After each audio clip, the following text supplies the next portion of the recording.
Welcome. This is the Youth Zone Show, and you're with me, Teresia Gitao. Today in our studio, we are having Amanda Bjorksell, and she is a youth delegate, a Swedish youth delegate to the UNEP, that is United Nations Environment Assembly, and UNFCCC. In addition, she has been a youth leader in the Church of Sweden for many years. The last years, she has been involved in a network within her church of young activists who advocate for global justice, including climate justice. For 2 years, she has had the honor to represent her church in the ACT Alliance Youth Community of Practice as the co-chair. Amanda, welcome to Radio Maria Kenya Nairobi studios. Thank you for hosting me. It's wonderful to be here. It's wonderful also to have you. And first things first, I want to know, how has been your experience in Nairobi ever since you landed? It's been a real experience. I am here now for the UNEP, so the UNEP, the Environmental Assembly of the United Nations. So I've mainly been focusing on being in the negotiations. But we also have had youth conferences, and there's the Youth Environment Assembly going on at the same time as the negotiations. And also youth are really included in negotiations. And what I've seen from Nairobi and Kenya, I love it. It's a wonderful city. Yeah. Thank you so much. And just looking at your bio, I have read about ACT Alliance, that is ACT Alliance Youth Community of Practice, and you are the co-chair. What does that mean? Yes, I've been the co-chair for 2 years. Now I'm handing over to some of my colleagues. Yes. ACT Alliance is a network of faith-based organizations around the world who work with development cooperation, and how we together as churches and faith-based organizations can cooperate and contribute to make this world a bit better, and you have different communities of practice, which is like a working group. So you have communities of practice on like gender justice and climate justice, and different topics that we are working on. And one of them is the youth community of practice, which is a youth-led initiative of youth from all over the world, from different faiths, different churches, different organizations who come together because we want to raise the youth voices within the global conversation, but also within the ACT Alliance and the ecumenical movement, the faith-based movement. And listening to you, the way you're saying, the group is faith-based and it's bringing all different religions from across the world. And I would like to tie that to our question. That is, I understand that there is a UNEP for Faith initiative. And I'm wondering, what is that and why was it formed? So the Faith for Earth, the faith initiative within the UNEP is not that old. It's from 2017. So it's actually quite new. And it's an initiative from the assembly that religious organizations, for example churches, should be included and should be somehow able to also influence the conversation. There are within the UNEP and the UNEA, the United Nations Environmental Program, you have different major groups, and those major groups are supposed to represent the people, because the negotiators are coming from the countries, they represent the countries. We also need civil society to be present. So there are 9 major groups, including like business and technology, science, farmers, women's constituency. We also have the youth and children and youth major group. Yes. But we don't have a faith-based major group. And I think that is actually lacking. And we can see that with the climate negotiations as well. But at UNEP, we have this initiative to actually bring together people of faith and organizations to be able to amplify their voices and just to like meet and exchange ideas, to create workshops, to be present in the negotiations. And what I saw yesterday at the negotiations, which I found really beautiful, is that I saw many priests and so many people coming from religious organizations and churches. And I think that is necessary. So this initiative, the Faith for Earth, it's supposed to be an initiative that can bring together organizations and see how we can continue and cooperate to strengthen the faith-based organizations and our voices within the negotiations, to cooperate project and try to learn from each other's experiences. And as I'm trying to listen to you, I can see the importance of having the Faith for Earth initiative, and I'm wondering, do you have like some more points to add on it? Yes, I think it's good to note that during this, because the assembly is in Nairobi at the Yes.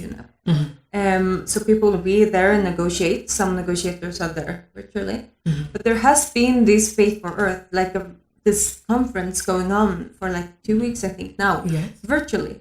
So you can actually be there virtually, and I've seen many churches, young youth leaders, and also like different people of faith coming together for this virtual conference at the same time. And people of faith, we also have our statements and have like arguments about the decisions, the importance that we can gather. And I think doing it virtually is really good, because then we can reach all of the people who are not present. And I think we had actually a lot of people attending this initiative. And so it's really good. However, what I think is also that we have to really be present in the negotiations, because if we want to affect also the ones taking the decisions, we have to be present. Yes. But now, listening to you, you're saying that what I had earlier was we don't have a major group for the churches. But now my question would be, is it better to have now us as faith-based organizations in all the 9 major groups as we try to contribute, or should we now have our own major group with which now we will not be able to contribute in all those 9, right? So we will not be able to contribute. We'll be like, it is us, the faith-based organizations versus them. So just trying to understand which one is the safe bet, to be in those 9 or to be in a major group of our own where we need to present our own statement. I think that's a very good question. Yes. And I think we have the same issue also within the youth movement. Like, Yes. do we want to have our own representation, or do we want to be able to like contribute and do lobbying and advocacy in other groups?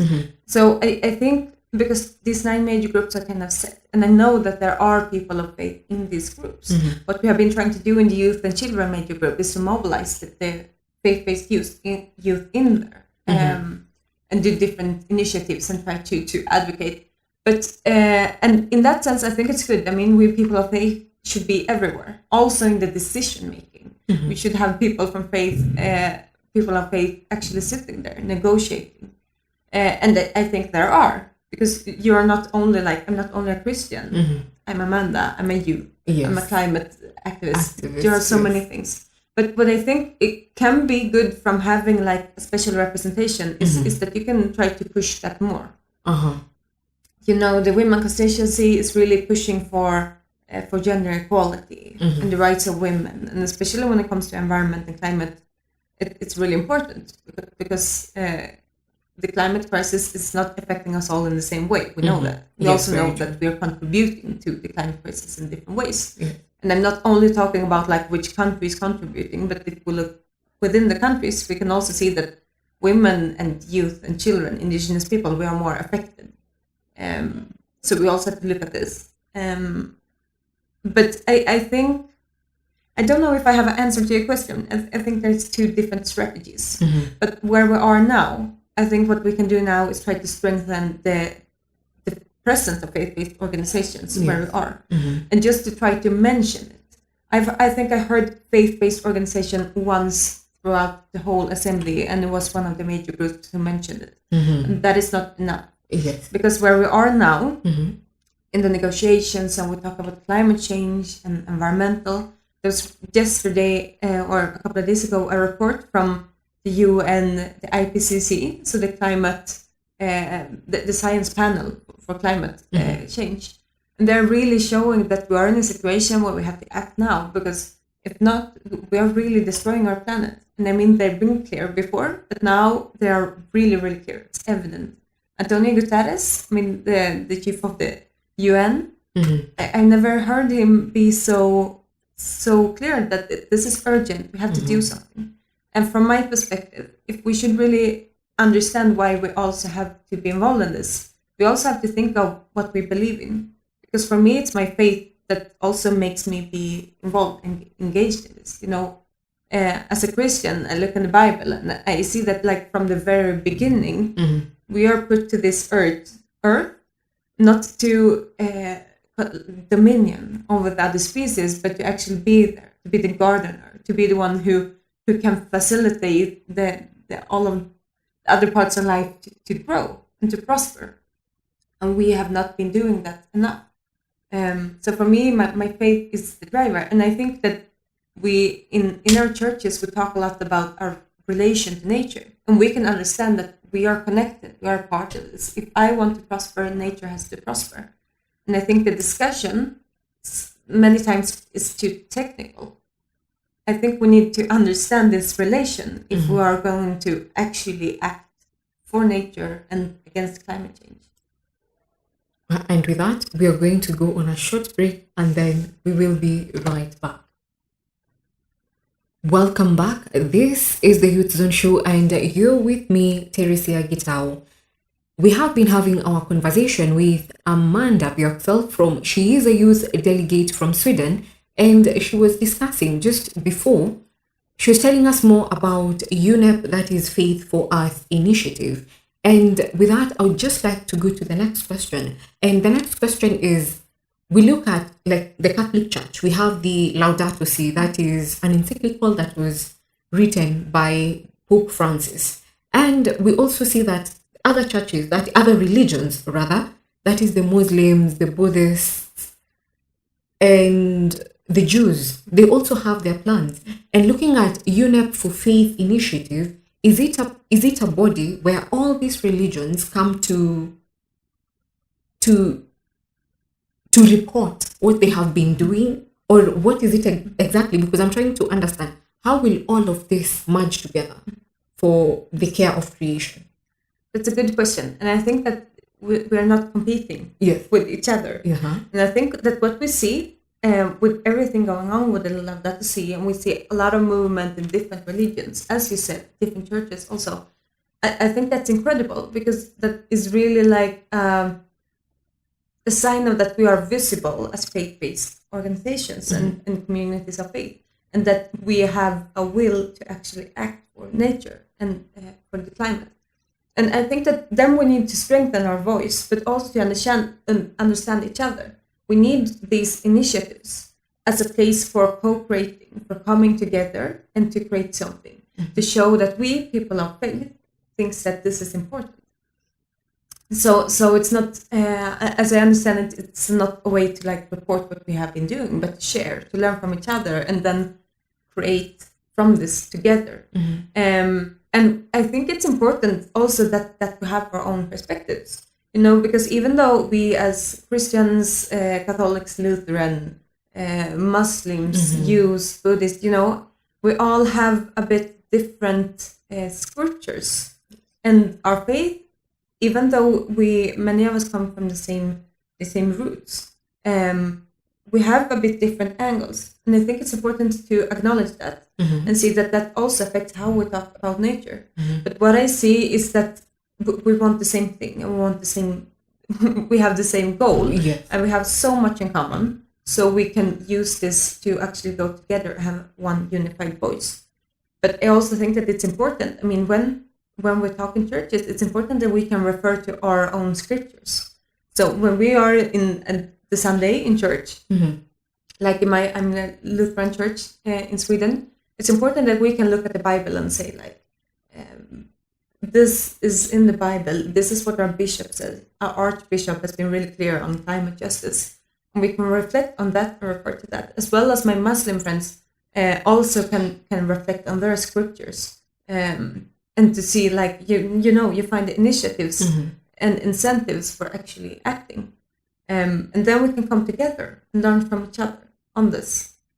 So the Faith for Earth initiative I think it's wonderful just because we can come together with our different perspectives and initiatives, but also see that we are in this together, and that the perspective, like the spiritual perspective, is lacking.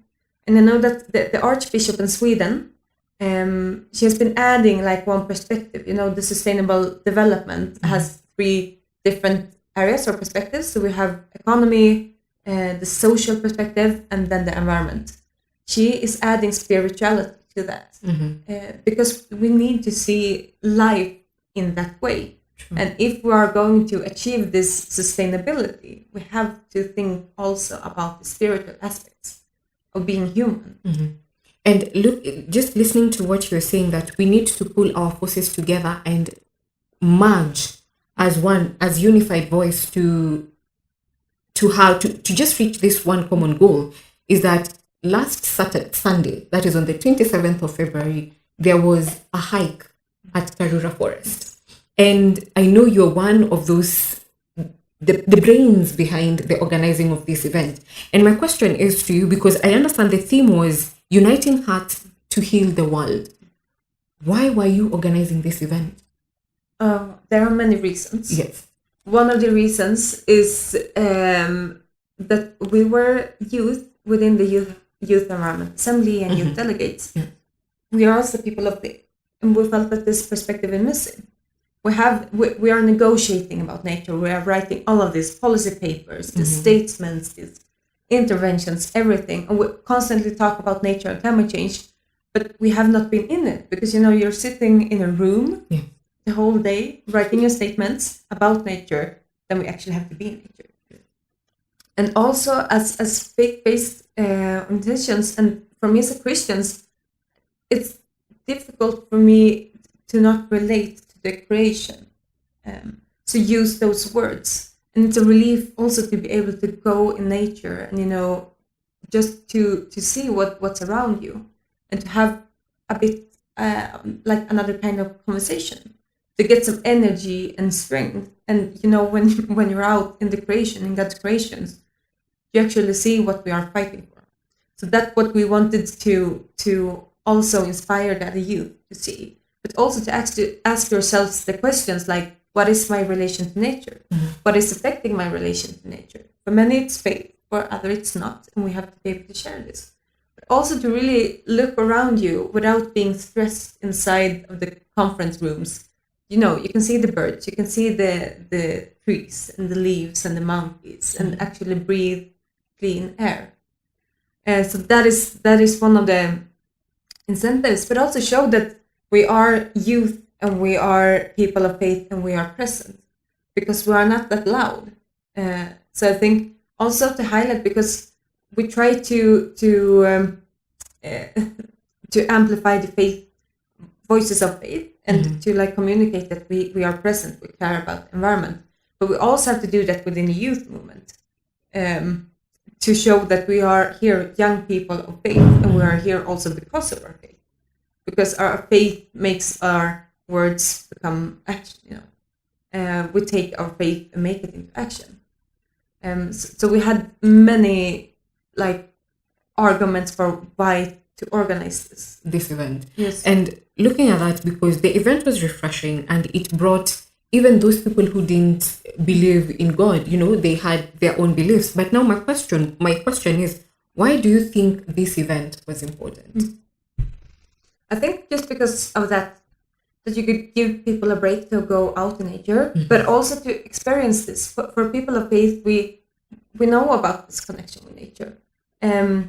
For my doing a pilgrimage and walk, that's really, I have done it since I was a child. It's a very important part of me. And I also like this vision of that we are on the path, we're working together somewhere, and we're doing that collectively. And you can't focus on everything else when you're walking, you are there. So that's what we wanted to communicate, but also to know, you see how stressed people become when they are in these rooms. And I think that communities of faith, we have an important task there. Also, when we talk about mental health, there are so many people who have anxiety because of the changing climate. And as churches and as communities of faith, we actually have the tools to have that conversation, to lift the conversation, to also actually talk about this climate anxiety. So I guess we also wanted to open for those who are not already, who are not people of faith, to show that there is this language also of talking about nature, and we are present, and it's important that we include it. And finally, just looking at that, I'm trying to see what is the central message. As you summarize all of this, what was the central message for this event that you wanted, even also just looking at the youth, I think we'll just combine it. Is first of all, what is the central message for that event? And to the youth here in Kenya, and also because you're going to share it with among the youth in your country, is why should they take environmental matters seriously? Wow, that is the big question, right? Yes. Yes.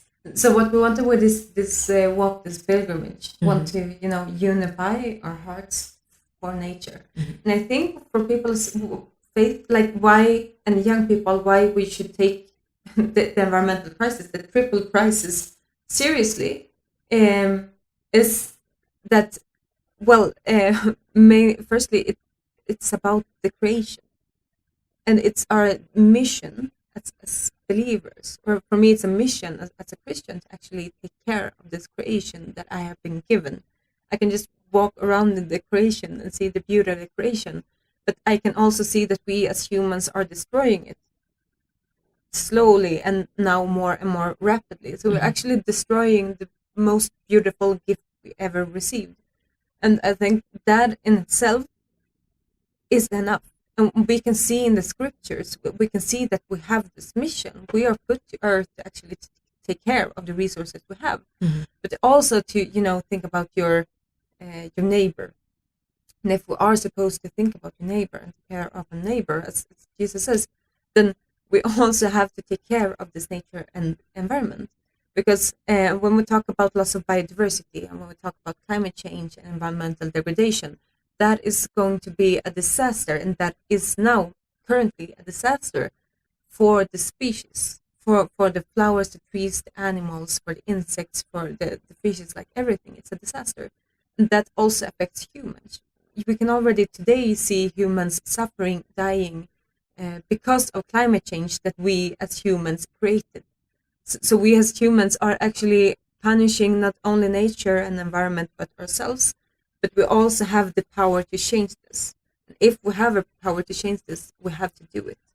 And what we can see in my church, we talk a lot about climate justice. And I know that the ecumenical movement is talking a lot about climate justice, because we can see that the climate crisis is affecting us all differently, depending on who we are, where we live, what background we have. And when it's about justice, the churches all have an important role, in the fight for justice for people and for the planet. But we can also see that as youth, it is us and the coming generations that will have to face this disaster. We see the consequences already today, but it's probably going to get worse and worse if we are not acting more today. So then it's also like our responsibility towards our coming generations. And also, if you, also referring to the Bible and the New Testament, and when you look at Jesus now, how important it is with the children, you open space for the children and how you put them in the first place. And if we are to put the children and the youth in the first place, then we can't continue destroying the climate and the environment as we are. So that's a very long message. I understand that, but I don't think we have a choice, because we are destroying the planet, and we have the possibility to actually change this. And if we are not, we are in Kenya now. We also know that in Kenya now, presently, it's a drought. So people are actually going hungry and starving because of a drought that is going to be so much more common with the climate crisis. I can see that in my country as well, in Sweden, that it's really changing. And for the agriculture in my country, that the climate is changing and the rain is not coming when it should be. A couple of years ago, we had to slaughter and kill the cattle because we had no food to give them. So we see it presently, and we see that we can act, but we have to act now. We don't have more time to just procrastinate on this matter. We have to sit down and give our voices. Thank you so much. And just as you wrap up, summary in 2 minutes, and also how can we find you? Yes, so summary in 2 minutes. We have been having a wonderful conversation of the role of faith within the environment and climate change debate, and especially here at the United Nations Environmental Assembly, and how we as people of faith and young people of faith actually have been mobilizing with like digital conferences, the UNEP's Faith, Faith for Earth, the program, but also we had like a hike.